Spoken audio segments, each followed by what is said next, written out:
Hello students, कैसे हैं आप सभी। ये वीडियो मैंने बिजनेस स्टैटिस के जो स्टूडेंट्स हैं उनके लिए बनाई है, जिनके इस बार सेमेस्टर सिस्टम में बिजनेस स्टैटिस्टिक्स है। स्टैटिस्टिक्स को हिंदी में हम कहते हैं सांख्यिकी। क्या कहते हैं उसको हम हिंदी में? उसे हम हिंदी में कहते हैं सांख्यिकी। बहुत सारे स्टूडेंट्स ऐसे होंगे जो हिंदी मीडियम से बिलोंग करते हैं, तो उनके लिए भी मैं कोशिश ये करूँगी कि उसको ज़्यादा सिंप्लीफाई कर सकूँ। तो सबसे पहले हम बात कर रहे थे स्टैटिस्टिक्स के बारे में। देखिए बेटा, ये टोटल न्यूमेरिकल सब्जेक्ट है, लेकिन बहुत सारे स्टूडेंट्स हमारे यहाँ पर ऐसे हैं जो स्टैटिस्टिक्स पढ़ के निकल चुके हैं, लेकिन उन्हें यही नहीं पता कि स्टैटिस्टिक्स ये जो सब्जेक्ट को स्टडी करते हैं, इस सब्जेक्ट को स्टडी करने के पीछे क्या मोटो होता है, यानी कि हम इस सब्जेक्ट को क्यों स्टडी करते हैं, इसका क्या बेनिफिट होता है, इसका प्रैक्टिकल लाइफ में क्या यूज़ होता है, वो जानते ही नहीं है इस चीज़ को, क्योंकि उन्होंने वो चीज़ों को पढ़ा ही नहीं होता। क्या करते हैं स्टूडेंट्स, ज़्यादातर न्यूमेरिकल के पीछे जाते हैं कि हमें न्यूमेरिकल करने हैं, बस न्यूमेरिकल से पासिंग मार्क्स ले आने हैं, दैट्स इट। लेकिन ये सही नहीं है बेटा। तो इसीलिए सबसे पहले मैं कुछ चीज़ों को ब्रीफ में कॉन्सेप्ट्स क्लियर करूँगी, उसके बाद मैं सीधा न्यूमेरिकल पर चलूँगी। ऐसा भी हो सकता है कि बीच बीच में मैं आपको थ्योरी कराती चलूँ थोड़ा थोड़ा, और उसके बाद थोड़ा थोड़ा मैं आपको न्यूमेरिकल भी साथ साथ लेकर चलूँ, ठीक है। तो सबसे पहले हम बात करते हैं स्टैटिस्टिक्स। स्टैटिस्टिक्स को बेटा हिंदी में हम कहते हैं सांख्यिकी। इसे हम हिंदी में कहते हैं सांख्यिकी, स्टैटिस्टिक्स। तो ये जो सांख्यिकी शब्द आया है, इसका अर्थ क्या होता है, इसका स्टैटिस्टिक्स का मीनिंग क्या होता है? स्टैटिस्टिक्स का मीनिंग होता है the literal meaning of statistics is science related two numbers, यानी कि एक तरह से इसे विज्ञान कहा गया है जो संख्याओं से संबंधित होता है, यानी कि इसे संख्याओं का विज्ञान कहा गया है। So as a subject statistics is that branch of knowledge. इसका मतलब क्या हुआ? इसका मतलब यह है कि जो सांख्यिकी है वो ज्ञान का वह एक तरह से ब्रांच है, एक शाखा है, which is related to medical facts, जो मेडिकल फैक्ट से संबंधित है। यानी कि मेडिकल का मतलब क्या हुआ बेटा, यहाँ पर मेडिकल का मतलब क्या है? मेडिकल जो एक तरह से आप मेडिकल फैक्ट्स है ना, तथ्य जो होते हैं, तो उन तथ्यों से संबंधित है। The word statistics seems to have been derived from the Latin word statistic. देखो बेटा, वैसे तो स्टैटिस्टिक्स जो निकला है ये कहीं उससे निकला है, यानी कि कुछ वर्ड इसे कहते हैं ये स्टैटिस से निकला है, ठीक है, लैटिन वर्ड स्टैटस से निकला है। कुछ इसे क्या कहते हैं कि इटालियन जो लैंग्वेज होती है उसके स्टैटिस्टिका से बना हुआ है। तो ये जो है ये अलग अलग चीज़ों से बना हुआ है, ठीक है। लेकिन हम मेन एक को लेकर चलते क्योंकि हमें मेन इसका सिर्फ थोड़ा मीनिंग समझना है कि एक्चुअल में होता क्या है, ठीक है। आगे बात करते हैं कि डेफिनेशन क्या है स्टैटिस्टिक्स की। तो बेटा जहाँ तक हम बात करते हैं कि सांख्यिकी की परिभाषा के बारे में, तो इसे थोड़ा ध्यान से समझना बेटा। इसकी जो परिभाषा समझी जाती है वो दो सेंस में होती है, एक होती है प्लूरल सेंस में और एक होती है सिंगुलर सेंस में। सबसे पहले पढ़ते हैं सब सिंगुलर, फिर बाद में प्लूरल, लेकिन इसमें ऐसा नहीं होता, इसमें पहले प्लूरल पढ़ा जाता है, उसके बाद सिंगुलर सेंस पढ़ा जाता है, ठीक है। तो सबसे पहले अगर हम इसको बहुवचन में पढ़ते हैं, प्लूरल सेंस यानी कि बहुवचन में अगर हम इसकी परिभाषा को देखें बेटा, तो वेबस्टर ने इसकी परिभाषा दी है। उन्होंने कहा है statistics are classified facts. Statistics सांख्यिकी जो होता है वो वर्गीकृत वो तथ्य होते हैं representing the condition of the people in a state.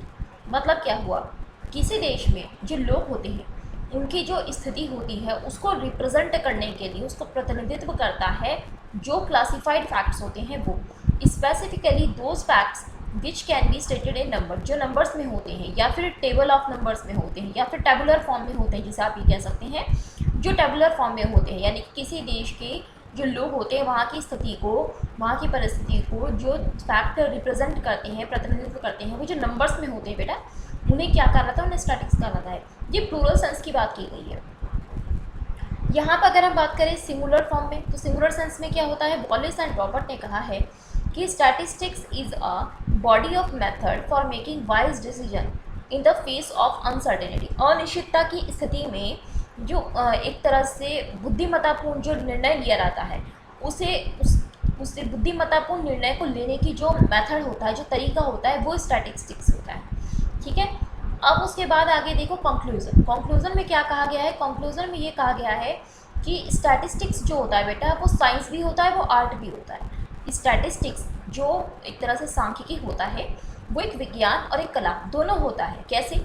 It is related to the study and application of the principles and methods applicable in the collection, presentation and analysis, interpretation and forecasting of data और statistical facts influenced by several factors। देखो बेटा इसमें क्या है, ये किसके अध्ययन से संबंधित होता है?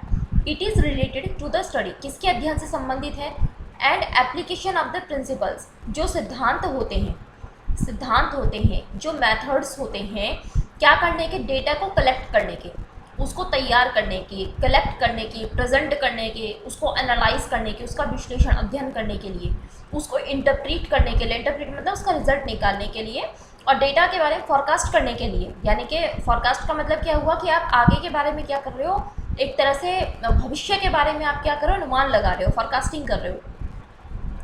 और जो स्टैटिस्टिकल फैक्ट्स होते हैं इन्फ्लुएंस्ड बाय सेवरल फैक्टर, कई फैक्टर्स से वो क्या होता है, इन्फ्लुएंस होता है, and related to any area of knowledge or research so that concrete and intelligent decisions may be taken in the face of uncertainty। जिससे क्या होता है, आप अनिश्चितता की स्थिति में भी इंटेलिजेंट डिसीजंस आप ले सकते हैं। ठीक है, ये स्टैटिस्टिकल जो फैक्ट्स होते हैं बेटा, इनके बेस पर बहुत सारे डिसीजंस लिए जाते हैं, भविष्य से संबंधित काफ़ी सारे आप निर्णय ले सकते हैं। ठीक है, तो स्टैटिस्टिक्स जो होता है, मैं आपको अगर ब्रीफ में बताऊँ थोड़ा सा, तो बेटा स्टैटिस्टिक्स का जो रोल होता है ना, वो क्या होता है कि आप डेटा कलेक्ट करते हैं, किसी भी चीज़ से संबंधित आप क्या करते हैं, आप डेटा को कलेक्ट करते हैं। कलेक्ट करने के बाद में, उसके बाद में आप उसको क्लासीफाइड करते हैं। क्लासीफाइड करने का मतलब क्या हुआ कि आप उसको अलग अलग भागों में बांटते हैं। जैसे एक तरह की जो चीज़ें होती हैं, जो सेम तरह की चीज़ें होती हैं, उनको आप एक अलग ग्रुप बना लेते हैं, जो दूसरी तरह की चीज़ें होती हैं उनको आप अलग ग्रुप बना लेते हैं। यानी कि आप उनका क्या करते हैं, अलग अलग ग्रुप बना लेते हैं। ठीक है, उनकी सिमिलैरिटीज़ को देखकर कि उनमें क्या समानताएं हैं, जिसमें जैसे जिस समानताएं मिलती चली जाती हैं। जैसे हमने कहा कि हमने एक आपने फाइनेंशियल अकाउंटिंग में पढ़ा, जैसे परचेज़ है, तो परचेज़ से रिलेटेड जितनी भी ट्रांजेक्शन्स होती हैं आप उन सबको परचेज़ में अलग कर लेते हो ना। सेल से रिलेटेड जितनी ट्रांजेक्शन्स होती है आप उनको सेल्स में अलग कर लेते हो। इसी तरह से यहाँ पर होता है। हम अगर जेंडर की बात करें तो जेंडर में क्या है कि मेल है फीमेल है, तो मेल वाले सारे फैक्ट अलग कर लिए, फीमेल वाले सारे फैक्ट अलग कर लिए। ठीक है, इनकम के बारे में बात करें, इनकम और एक्सपेंस, तो जो एक्सपेंस से रिलेटेड डेटा है तो आप उसको एक्सपेंस वाले में ले जाएंगे, और जो इनकम से रिलेटेड डेटा है उसको इनकम में ले जाएंगे। ठीक है, तो आप क्या करते हैं, डेटा को कलेक्ट करते हैं। कलेक्ट करने के बाद में आप उसको क्लासीफाई करते हैं। अब क्लासीफाई करने के बाद में आप उसको जब प्रेजेंट करते हैं, एक तरह से आप उसको दिखाते हैं, तो बेटा उसे लिखने के या उसको दिखाने के, रिप्रेजेंट करने के कई तरीके होते हैं। ठीक है, तो आपको यहाँ पर क्या करना होता है, मेन आपको तथ्य निकालने होते हैं, आपको तथ्य इकट्ठे करने होते हैं, फैक्ट्स कलेक्ट करने पड़ते हैं, डेटा को कलेक्ट करना पड़ता है। ठीक, तो ये जो डेटा होता है, जैसे क्यों कलेक्ट करते हैं हम, इसलिए कलेक्ट करते हैं ताकि हम भविष्य के बारे में अनुमान लगा सकें। या फिर क्या होता है कि आपने जो पिछला, जैसे हमने कहा कि जो हमारी पर कैपिटा इनकम है वो पिछले साल में कितनी रही। ठीक है, हमारी जो पॉपुलेशन है पिछले 10 सालों में कितनी रही, पिछले 10 सालों में हमारी पॉपुलेशन कितनी बढ़ी है।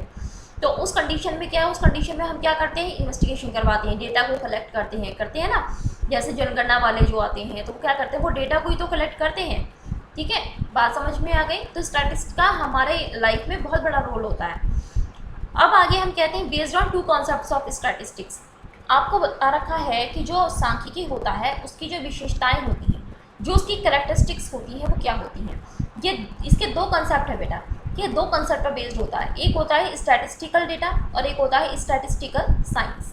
अगर हम बात करें सांख्यिकी आंकड़ों के बारे में, आंकड़े, डेटा, ये होता है आंकड़े, डेटा। कैरेक्टरिस्टिक्स क्या होते हैं इसके, statistics are aggregate of facts. बेटा ये जो स्टैटिस्टिक्स होता है ये क्या होता है, तथ्यों का समूह होता है। ये क्या होता है, तथ्यों का समूह होता है सांख्यिकी। आपको सांख्यिकी विशेषता बता रही हूँ मैं, जिसमें ये 2 आधारों पर बेस्ड होता है। किस पर होता है, 2 कॉन्सेप्ट पे बेस्ड होता है। पहला कॉन्सेप्ट है स्टैटिस्टिकल डेटा, सांख्यिकी आंकड़े, और दूसरा होता है सांख्यिकी विज्ञान। एक बार लिख देती हूँ मैं, सांख्यिकी आंकड़े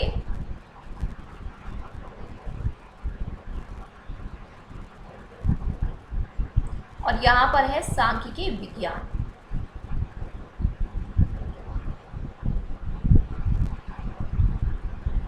टू कॉन्सेप्ट पर बेस्ड है।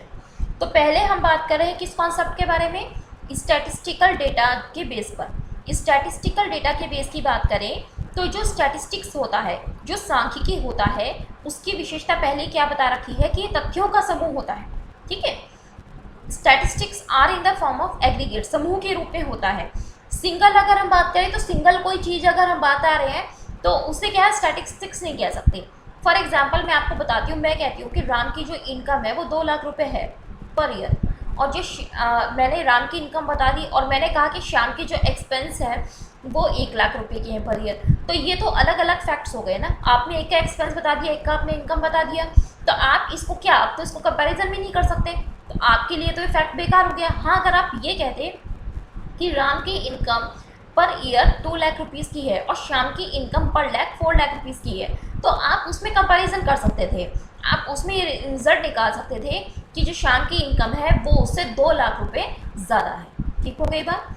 अब आगे स्टैटिस्टिक्स मस्ट बी एक्सप्रेस्ड, मतलब क्या हुआ कि स्टैटिस्टिक्स का मतलब क्या हुआ बेटा, यहाँ पर आप केवल उसको किस में एक्सप्रेस कर सकते हो, नंबर्स में एक्सप्रेस कर सकते हो। Only those facts are included in statistics which may be expressed in terms of number, यानी कि केवल उन्हीं तथ्यों को आप सांख्यिकी में शामिल करते हैं जिन्हें आप नंबर में कर सकते हैं, यानी कि नंबर के फॉर्म में आप उनको लिख सकते हैं, केवल उन्हें ही कर सकते हैं। आप क्वालिटी को नहीं लिख सकते।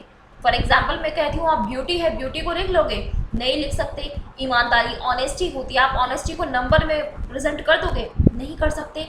तो यहाँ पर क्या है कि आप वो नंबर फॉर्म में होने चाहिए, नंबर फॉर्म में होंगे तभी आप उसको इंक्लूड कर सकते हैं, अदरवाइज आप उसको इंक्लूड नहीं कर सकते हैं। Is that clear? चलिए नेक्स्ट क्या है, statistics are affected to a marked extent by multiplicity of causes, यानी कि सांख्यिकी जो होता है वो कई तथ्यों से प्रभावित होता है, केवल एक तथ्यों से प्रभावित नहीं होता। सांख्यिकी कई तथ्यों से प्रभावित होता है। ध्यान से देखो, only those numerical facts are included in statistics, आप सांख्यिकी में केवल उन्हीं संख्यात्मक तथ्यों, न्यूमेरिकल फैक्ट्स को हिंदी में कहते हैं संख्यात्मक तथ्य, तो केवल उन संख्यात्मक तथ्यों को सांख्यिकी में शामिल करते हैं which are affected by multiple factors, यानी कि जो मल्टीपल कई तथ्यों से क्या होता है, प्रभावित होता है। फॉर एग्जाम्पल मैं कहूँ कि एक कंट्री में जो प्राइस लेवल है वो कई तत्वों से प्रभावित होता है, जैसे डिमांड और सप्लाई से, कि गुड्स की डिमांड और सप्लाई कैसी, उससे प्रभावित होता है। मार्केट में कितना पैसा है उससे प्रभावित होता है। गवर्नमेंट की, सरकार की जो नीति है उससे प्राइस लेवल प्रभावित होता है। अब आगे नेक्स्ट क्या करैक्टरिस्टिक्स होता है कि statistics are enumerated or estimated according to a reasonable standard of accuracy. इसका मतलब क्या हुआ बेटा, इसका मतलब ये है कि आप उसको स्टैटिस्टिक्स को एस्टिमेट कर सकते हो, किसके अनुसार एस्टिमेट कर सकते हो, और रीजनेबल स्टैंडर्ड ऑफ एक्यूरेसी, शुद्धता की एक तर्कबद्ध जो एक मानक होता है उसके आधार पर कर सकते हो। मतलब क्या हुआ इसका, मतलब ये हुआ बेटा कि आप क्या कर सकते हो, डेटा को कलेक्ट जो करते हो वो या तो आप इन्यूमरेशन के बेसिस पर कर सकते हो, है ना, या फिर आप उसका अनुमान लगा सकते हो, किसके अनुमान के बेस पे आप उसको इन्यूमरेट कर सकते हो। फॉर एग्जांपल मैंने कहा कि population is enumerated in India after every 10 year, हर 10 साल के बाद क्या होता है, भारत में जनगणना की जाती है ना। तो आप क्या कर सकते हो, आप एक वो कर सकते हो कि एक एक्यूरेसी लाने के लिए आप क्या कर सकते हो, अनुमान लगा सकते हो। कई बार ऐसा भी होता है कि आप अनुमान के आधार पर कह सकते हो कुछ चीज़ें। आगे statistics are collected for a predetermined purpose. देखो इसमें क्या होता है, सांख्यिकी तथ्य होते हैं, जो स्टैटिस्टिक्स होता है, वो जो कलेक्ट किया जाता है डेटा, वो कुछ पूर्व निर्धारित उद्देश्यों के लिए किया जाता है। यानी कि आपने पहले से कोई पर्पज़, कोई टारगेट आपने रख रखा है, कोई आपका उद्देश्य है, पहले से सोचा हुआ है, तो आप उसके लिए क्या करते हो, आप उसके लिए डेटा को कलेक्ट करते हो। ठीक है, the collection of only such numerical facts will be called data which is done for a predetermined objective. भाई एक बात बताइए, आप अगर किसी चीज़ का डेटा कलेक्ट करना चाहते हैं तो उसके लिए आपको ये तो पता होना चाहिए ना कि आपको किस चीज़ का डेटा कलेक्ट करना है, और अगर आप उस चीज़ का डेटा कलेक्ट करने जा रहे हैं तो आप क्यों कलेक्ट कर रहे हैं, उसका उद्देश्य क्या है, उसका मोटिव क्या है, कुछ तो मोटिव होना चाहिए। वैसे थोड़ा ना कि आपने ऐसे जाके किसी का भी डेटा कलेक्ट कर लिया, ऐसे तो कोई पागल नहीं है ना, तो क्या करेगा, अगर उसका कोई उद्देश्य तो होना चाहिए ना, उद्देश्य होगा तभी तो वो क्या करेगा, उससे संबंधित आगे डेटा को कलेक्ट करेगा। आगे क्या है, statistics should be collected in a systematic manner. देखो बेटा ये बहुत ज़्यादा ज़रूरी है, स्टैटिस्टिक्स जो होता है उसे बहुत ही सिस्टमैटिकली आपको क्या करना है, कलेक्ट करना चाहिए। In order to maintain a reasonable level of accuracy in data it is necessary that their collection should be in a systematic manner. For example मैं आपको बताती हूँ, आपको पता चल जाएगा एग्जाम्पल से ही। सपोज करिए कि एक व्यक्ति जो है वो एक घर में जाता है और उसे कोई डेटा कलेक्ट करना है उस फैमिली के बारे में, तो वो जो लेडी है वहाँ पर वो उससे पूछता है कि अच्छा मैम ये बताइए कि आपके कितने बच्चे हैं। तो उसके बाद में वो नेक्स्ट क्वेश्चन ये करता है कि क्या आपकी शादी हो गई। तो अब आप मुझे एक बात बताइए, क्वेश्चन पहले क्या होना चाहिए था, क्वेश्चन पहले ये होना चाहिए था कि भाई उसकी शादी हुई है या नहीं हुई है ना, उसके बाद ही तो क्वेश्चन होना चाहिए था कि उसके बच्चे हैं या नहीं है। अब उसने क्या कहा कि पहले आपके बच्चे हैं या नहीं है, फिर आपकी शादी हो गई या नहीं हो गई, तो ये क्या है, सिस्टमैटिकली नहीं है, तो ये बेकार है डेटा। आगे क्या है, statistics are placed in relation to each other. तो स्टैटिस्टिक्स जो होता है बेटा वो एक दूसरे के संबंध के लिए होता है। An important objective of the selection of data is comparison. बेटा स्टैटिस्टिक्स जो होता है ना उसको मेनली क्यों कलेक्ट किया जाता है, एक तरह से कुछ चीज़ों में डेटा में कंपैरिजन करने के लिए किया जाता है। फॉर एग्जाम्पल मैंने कहा आपसे, we collect figures of the income of A. हम ये कहते हैं कि हमने ए की इनकम के फिगर को कलेक्ट किया, हाइट ऑफ बी, बी की हाइट ले ली और सी की वेथ ले ली। तो क्या आप इस डेटा को कहीं से भी कंपैरिजन कर सकते हैं, नहीं कर सकते हैं ना, ये कंपैरेबल है ही नहीं। कैसे कंपेरिजन कर सकते हो आप इसको, कंपेरेबल नहीं है ये डेटा, क्योंकि आपने एक की इनकम ले ली, एक का वेट ले लिया, एक का वेल्थ ले लिया, तो आप कंपैरिजन तो कर ही नहीं सकते। नेक्स्ट आ जाइए, साइंस ऑफ स्टैटिस्टिक्स। पहले क्या पढ़ा था, स्टैटिस्टिकल डेटा के बेस पे हमने स्टैटिस्टिक्स के करैक्टरिस्टिक्स पढ़े थे, विशेषताएं पढ़ी थी सांख्यिकी की। अब हम पढ़ेंगे सांख्यिकी की जो विशेषताएं हैं वो विज्ञान के आधार पर, ठीक है। तो statistics is a group of methods और टेक्निक्स। बेटा इसमें क्या है, सबसे पहली जो क्वालिटी है वो क्या है कि स्टैटिस्टिक्स जो सांख्यिकी होता है वो एक तरह से ग्रुप ऑफ मेथड्स होता है, यानी कि एक तरह से जो मेथड जो तरीके होते हैं उनका एक समूह होता है, टेक्निक्स का एक समूह होता है। In statistical science several such methods and techniques are included which are used from collection of data to the inference of final conclusion related to an investigation. इसका मीनिंग क्या हुआ बेटा, इसका मीनिंग ये है कि जो स्टैटिस्टिकल साइंस होता है उसमें क्या होता है, उसमें बहुत सारे मेथड्स होते हैं और टेक्निक्स होती हैं जो शामिल की जाती हैं क्या करने के लिए, डेटा को कलेक्ट करने के लिए, ठीक है। Which are used from collection of data, आपने डेटा को कलेक्ट किया तो उससे आप क्या करते हैं, उससे आप फाइनल कंक्लूजन पे पहुंचते हैं, ठीक है। जो इन्वेस्टिगेशन से संबंधित आप डेटा को कलेक्ट करते हैं, तो कलेक्ट करने के बाद में बहुत सारी ऐसी टेक्निक्स होती हैं जिनका यूज़ करके आप एक निष्कर्ष पर, अंतिम निष्कर्ष पर आप पहुंचते हैं। Is that clear. नेक्स्ट है, use of statistics is universal. बेटा इसने क्या कहा कि जो स्टैटिस्टिक्स है, जो सांख्यिकी का प्रयोग है वो एक तरह से यूनिवर्सल है, सार्वभौमिक है। यूनिवर्सल मतलब हर जगह वो अप्लाई होता है। इन अर्ली स्टेजेस, अगर मैं पहले के समय की बात करूं तो the use of statistics was limited to government activities and to social sciences. मतलब क्या हुआ कि पहले के समय में क्या होता था बेटा, पहले जो स्टैटिस्टिक्स का यूज़ होता था वो केवल सरकार के जो कार्य होते थे वहाँ तक सीमित होता था, या जो सामाजिक विज्ञान के कार्य होते थे, सोशल साइंसेज, उनसे संबंधित होता था। लेकिन आज के समय में अगर मैं बात करूं तो जो स्टैटिस्टिकल साइंस होता है, जो सांख्यिकी विज्ञान होता है, वो सार्वभौमिक है, वो साइंस के और हर ज्ञान के क्षेत्र में वो क्या होता है, प्रयोग होता है। Is that clear. नेक्स्ट आ जाइए, statistics deals with the aggregate of numerical facts. देखो स्टैटिस्टिक जो सांख्यिकी होता है बेटा, वो किस में डील करता है, ये ऊपर ही पढ़ाया मैंने अभी कि वो केवल संख्यात्मक तथ्यों में ही क्या करता है, संख्यात्मक तथ्यों के समूह के साथ ही डील करता है, मतलब केवल संख्याओं में ही डील करता है ये, वैसे ये गुणात्मक उसमें डील नहीं करता, क्वालिटेटिव कैरेक्टरिस्टिक्स उसको नहीं देखता है, क्वालिटेटिव डेटा को ये नहीं देखता, क्वांटिटेटिव को देखता है, ठीक है। उसके बाद नेक्स्ट है स्टैटिस्टिक्स क्या होता है, साइंस एंड आर्ट दोनों ही हैं, मोस्टली सभी चीज़ें साइंस एंड आर्ट दोनों ही होता है, ठीक है। तो इसी तरह से स्टैटिस्टिक जो सांख्यिकी होता है वो केवल एक विज्ञान नहीं है बल्कि एक कला भी होता है, ठीक। कैसे है वो भी देखिए। While on the one hand, जहाँ पे एक तरफ क्या है, calculations are done with the help of different statistical methods, जहाँ पर एक तरफ क्या करते हैं, जो गणनाएं की जाती हैं, जो कैलकुलेशंस की जाती हैं, वो अलग अलग सांख्यिकी मेथड्स का, विधियों का उपयोग करके की जाती है, उन विधियों की सहायता से की जाती हैं गणनाएं।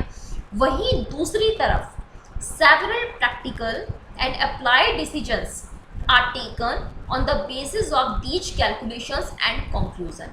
वहीं दूसरी तरफ क्या होता है, आपने जो ये स्टैटिस्टिकल मेथड्स की सहायता से जो कैलकुलेशन, जो गणनाएं आपने की हैं, इन्हीं गणनाओं को आप प्रैक्टिकली अप्लाई करते हैं, प्रैक्टिकली आप इन्हीं कैलकुलेशंस के बेस पर डिसीजन लेते हैं और निष्कर्ष निकालते हैं।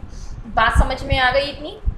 उसके बाद नेक्स्ट हम बात करते हैं फंक्शन ऑफ स्टैटिस्टिक्स। जो सांख्यिकी होता है उसके कार्य क्या होते हैं, सांख्यिकी के कार्य। सबसे पहला क्या होता है, numerical and definite expression of facts. सबसे पहला जो कार्य होता है स्टैटिस्टिक्स का, वो क्या होता है कि जो तथ्य होते हैं, तथ्य को जो एक्सप्रेस किया जाता है वो न्यूमेरिकली एक्सप्रेस किया जाता है, संख्या के रूप में किया जाता है और निश्चित होते हैं वो, ठीक है। दूसरा क्या होता है, simple and condensed presentation of data. आप इसमें क्या करते हैं, डेटा को बहुत ही सिंप्लीफाइड मैनर में आप क्या करते हैं, प्रेजेंट करते हैं, ठीक है, और बहुत ही अच्छे तरीके से आप उसको प्रेजेंट करते हैं। नेक्स्ट क्या होता है, तीसरा काम होता है कंपैरिजन ऑफ फैक्ट्स। सांख्यिकी में आप क्या करते हैं, सांख्यिकी की मदद से आप तथ्यों का एक तरह से तुलना कर सकते हैं, तथ्यों की तुलना कर सकते हैं, कंपैरिजन कर सकते हैं।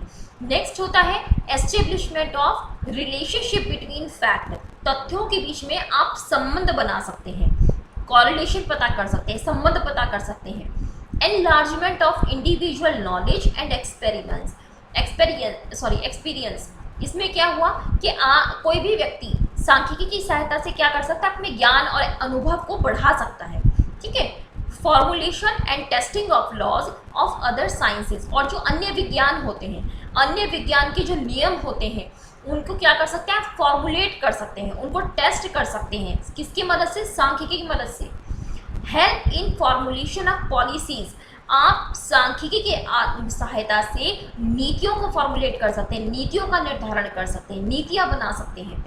टेस्टिंग ऑफ हाइपोथेसिस, आप हाइपोथेसिस को टेस्ट कर सकते हैं। हाइपोथेसिस आप आगे पढ़ेंगे बेटा, अभी आप इतना समझिए कि हाइपोथेसिस क्या होता है, एक तरह से हमारी एक अनुमान होता है, हमारी एक मान्यता होती है, हम एक चीज़ को मानकर जिसको चलते हैं वो हाइपोथेसिस होती है, ठीक है। तो हाइपोथेसिस को टेस्ट जब रिसर्च करते हैं तभी चीज़ों का यूज़ करते हैं, तो हाइपोथेसिस को टेस्ट जो करते हैं वो भी सांख्यिकी की मदद से ही करते हैं। नेक्स्ट होता है estimation and forecasting of facts, यानी कि जो तथ्य होते हैं उनका अनुमान लगाना और उनके लिए भविष्य के लिए क्या करना, भविष्य के बारे में पूर्वानुमान लगाना, ठीक है। अब नेक्स्ट क्या है बेटा कि अब हम क्योंकि कॉमर्स से संबंधित लोग हैं तो कॉमर्स में क्या है, बिजनेस, तो बिजनेस मैनेजमेंट में सांख्यिकी का उपयोग क्या होता है, क्या इंपॉर्टेंस होती है कि हम बिजनेस मैनेजमेंट में सांख्यिकी को कैसे यूज़ कर सकते हैं, उसका क्या रोल होता है बिजनेस में। सबसे पहले देखो, सबसे पहले हम बात करते हैं प्रोडक्शन मैनेजमेंट के बारे में। बेटा प्रोडक्शन मैनेजमेंट की अगर हम बात करें, जिसे हम उत्पादन प्रबंध कहते हैं, ठीक है, हिंदी में कहते हैं उत्पादन प्रबंध। अगर आप सभी को कुछ चीज़ें नोट करनी होती है तो आप पॉज करके नोट कर सकते हैं, ठीक। प्रोडक्शन मैनेजमेंट, प्रोडक्शन मैनेजमेंट में क्या है, statistical data widely used in forecasting, आप फॉरकास्टिंग भविष्य के बारे में पहले से अनुमान लगाने के लिए, क्वालिटी को कंट्रोल करने के लिए, यानी कि जो आप प्रोडक्ट तैयार कर रहे हैं उसकी क्वालिटी को आप कंट्रोल करना चाहते हैं, उसमें स्टैट का यूज़ होता है। इन्वेंट्री को कंट्रोल करने में, आप स्टॉक को कंट्रोल करना चाहते हैं उसमें यूज़ होता है, प्रोडक्शन टेबल बनाने में, प्रोडक्शन की प्लानिंग करने के लिए, और उसके प्रोग्रेस चार्ट के लिए आप स्टैटिस्टिकल डेटा को यूज़ करते हैं। ठीक हो गई बात। नेक्स्ट क्या होता है, first of all on the basis of forecasting, सबसे पहले इन्होंने बताया है कि इस फॉरकास्टिंग के आधार पर, यानी कि फॉरकास्टिंग के आधार पर it is decided how much to produce. सबसे पहले ये डिसाइड किया जाता है कि कितना माल बनाएं, यानी कि कितने माल का प्रोडक्शन करें। ठीक है, माल का हमें कितना प्रोडक्शन करना चाहिए। उसके बाद में records are made to maintain on the basis of quality control technique. उसके बाद में जो रिकॉर्ड्स हैं, रिकॉर्ड्स आर मेड, रिकॉर्ड तैयार किए जाते हैं क्या करने के लिए, मेंटेन करने के लिए। क्या मेंटेन करने के लिए, क्वालिटी कंट्रोल टेक्निक के आधार पर रिकॉर्ड्स को मेंटेन किया जाता है। उसके बाद में this technique involves the use of control charts and sampling techniques based on statistical method. ये जो टेक्निक होती है, इस टेक्निक में क्या करता है, इन्वॉल्व करता है। क्या इन्वॉल्व करता है, the use of control chart का यूज़ इस टेक्निक में किया जाता है। जो सैम्पलिंग टेक्निक होती है, सैम्पलिंग मतलब आपको कहीं से सैंपल कलेक्ट करना है ना, जैसे मान लीजिए जो ब्लड टेस्ट होता है, तो ब्लड टेस्ट में क्या होता है, थोड़ा सा ब्लड लेते हैं ना, ये तो नहीं ना कि पूरा का पूरा ले लेंगे या पूरी बॉटल लेते हैं, नहीं, थोड़ा सा सैंपल लेते हैं एक तरह से। तो सैम्पलिंग टेक्निक जो होती है वो इसमें यूज़ होती है, किसके बेस पर, स्टैटिस्टिकल मेथड के बेस पर। The technique of inventory control is adopted in order to minimize cost of production. ये जो टेक्निक होती है स्टॉक को कंट्रोल करने की, इन्वेंट्री को स्टॉक भी कहते हैं, स्टॉक कंट्रोल करने की जो टेक्निक अडॉप्ट की जाती है वो किस लिए अडॉप्ट की जाती है, ताकि जो कॉस्ट है प्रोडक्शन की उसको कम से कम किया जा सके, यानी कि उत्पादन करने की जो लागत होती है उसको मिनिमाइज कर सकें, and to carry out production schedule smoothly, और जो आपका प्रोडक्शन का शेड्यूल है वो स्मूथली चलता रहे। ठीक हो गई बात। तो सबसे पहले प्रोडक्शन मैनेजमेंट की बात होगी। उसके बाद हम बात करते हैं कि मार्केटिंग मैनेजमेंट में क्या रोल होता है, यानी कि विपणन प्रबंधन। मार्केटिंग मैनेजमेंट जो होता है इसे हम क्या कहते हैं, इसे हम कहते हैं विपणन प्रबंध, मार्केटिंग मैनेजमेंट। ठीक है, अब मार्केटिंग मैनेजमेंट में देखो, मार्केटिंग मैनेजमेंट में प्रोडक्शन की प्लानिंग, मार्केट रिसर्च जो हम करते हैं, मार्केट का सेगमेंटेशन, जो मार्केट को अलग अलग विभागों में बांटते हैं, कंज्यूमर का जो बिहेवियर हमें चेक करना होता है, जो सेल्स हमें देखनी होती है, तो ये सब किसके बेस पर लिए जाते हैं, स्टैटिस्टिकल डेटा के बेस पर ही इसको क्या किया जाता है, चेक किया जाता है। उसके बाद में है पर्सोनल मैनेजमेंट। पर्सोनल क्या होता है बेटे, जो एम्प्लॉय होते हैं। ठीक है, पर्सोनल का मतलब होता है जो एम्प्लॉय होते हैं। एक तो वर्ड होता है पर्सनल का मतलब होता है व्यक्तिगत, और जो पर्सोनल होता है, पर्सोनल का मतलब होता है एम्प्लॉय होते हैं। ठीक है, तो उनकी वेजेस को, कि उनको कितनी मजदूरी देनी चाहिए, या उनको कितने अलाउंसेस देने चाहिए, या उनको जो इंसेंटिव प्लान्स है उनका इवैल्यूएशन करने के लिए, एम्प्लॉयज़ की परफॉर्मेंस को देखने के लिए, पर्सोनल मैनेजमेंट में आती चीज़ें, उनको देखने के लिए स्टैटिस्टिकल मेथड्स अडॉप्ट किए जाते हैं। सांख्यिकी की जो तकनीकें हैं वो अडॉप्ट की जाती हैं। नेक्स्ट है फाइनेंशियल मैनेजमेंट। फाइनेंशियल मैनेजमेंट जिसे हम वित्तीय प्रबंध कहते हैं। तो जो फाइनेंशियल मैनेजमेंट होता है उसमें क्या यूज़ होता है, फाइनेंशियल मैनेजमेंट में स्टैटिस्टिकल मेथड यूज़ किए जाते हैं। किस चीज़ को एस्टिमेट करने के लिए, जो फाइनेंशियल रिक्वायरमेंट होती है, क्या होती है, जो फाइनेंशियल रिक्वायरमेंट होती है to take investment decision and to determine various sources of finance. मतलब फाइनेंशियल मैनेजमेंट में स्टैटिस्टिकल मेथड, जो सांख्यिकी मेथड होते हैं, तरीके होते हैं, वो उपयोग किए जाते हैं। क्यों, किस चीज़ में उपयोग किए जाते हैं, क्या उपयोग होते हैं उनका, टू एस्टिमेट, अनुमान लगाने के लिए कि अगर हमें कहीं पर इन्वेस्टमेंट करना है तो इन्वेस्ट करने के लिए हमें कितने फाइनेंस की रिक्वायरमेंट होगी, और हमारे पास उस पैसे को इकट्ठा करने के लिए कौन कौन से सोर्सेज अवेलेबल हैं, कहाँ कहाँ से हम वो पैसा इकट्ठा कर सकते हैं। तो इसके लिए स्टैटिस्टिकल मेथड्स को यूज़ किया जाता है। नेक्स्ट है अकाउंटिंग यानी कि लेखांकन। अब लेखांकन में क्या उपयोग होता है, in every business accounting is compulsory. हर कोई जानता है ये बात, आप लोग शुरू से पढ़ते आ रहे हैं कि हर व्यवसाय में अकाउंटिंग क्या होता है, कंपल्सरी होता है, लेखांकन कंपल्सरी होता है। And statistical analysis of data available in these accounts can provide many much information. और statistical data analysis of data, आपके पास में, आपके अकाउंट्स में जो डेटा आपके पास अवेलेबल है उसके आधार पर आप क्या कर सकते हैं, आप स्टैटिस्टिकल एनालाइज कर सकते हैं, सांख्यिकी विश्लेषण आप उस डेटा का कर सकते हैं, जिसे आप अकाउंटिंग मेथड से एक्सप्लेन नहीं कर सकते। आप कैसे एक्सप्लेन कर सकते हो? स्टैटिस्टिकल एनालाइज करके कर सकते हो। जैसे रेशियो एनालिसिस करते हैं, फाइनेंशियल एनालिसिस करते हैं, वेरिएंस एनालिसिस करते हैं, तो ये सब स्टैटिस्टिकल के पार्ट होते हैं। अब major part of cost accounting और जो मैनेजमेंट अकाउंटिंग होता है, यानी कि जो लागत लेखांकन होती है जिसे हम कॉस्ट अकाउंटिंग कहते हैं, और जो मैनेजमेंट अकाउंटिंग होती है जिसे हम प्रबंधकीय लेखांकन कहते हैं, तो इन दोनों का जो ज़्यादातर हिस्सा होता है, ज़्यादातर जो पार्ट होता है वो स्टैटिस्टिकल टेक्निक्स पर ही बेस्ड होता है। क्या आप सभी को मेरी ये बात समझ में आ गई कि मैंने आपको क्या समझाया? बेटा आज आप सभी इतना ही रखेंगे, ठीक है? आज आप इतना ही रखिए। उसके बाद में हम नेक्स्ट वीडियो में आगे न्यूमेरिकल डिस्कस करेंगे। फिर मैं न्यूमेरिकल आगे स्टार्ट कर दूंगी। और अगर आप सभी को मेरी वीडियो अच्छी लगती है तो प्लीज़ मेरी इस वीडियो को लाइक, शेयर और सब्सक्राइब जरूर करिए, और बेल आइकन के बटन को प्रेस कर दीजिए ताकि आपको अपकमिंग वीडियोस का नोटिफिकेशन टाइम पर मिल सके। Okay students, so goodbye, thank you.